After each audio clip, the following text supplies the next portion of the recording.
Hi, goeiedag. Dis Philip Badners hier van Safari Hunt. Ons is hier in die Noord-Kaap, Kimberley. En ek wil graag vir julle wys ons nuwe design of ons nuwe invention, ons windpomp skietstoel. Nou ja, ek is self 'n mannetjie wat 'n skaal 120 trap. En ek gaan nou vir julle wys hoe klim ek gerieflik op hom en sit op hom. Hierdie een is nou tans as 'n enkelstoel.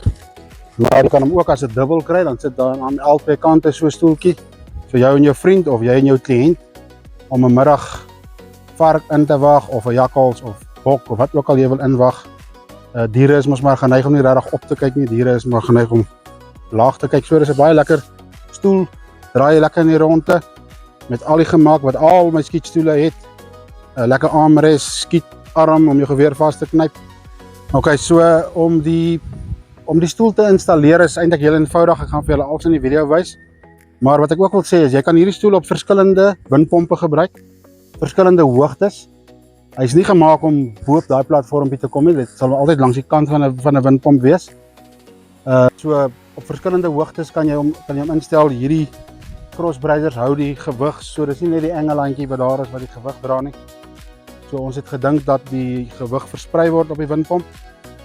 En ja, baie lekker skietstoeltjie.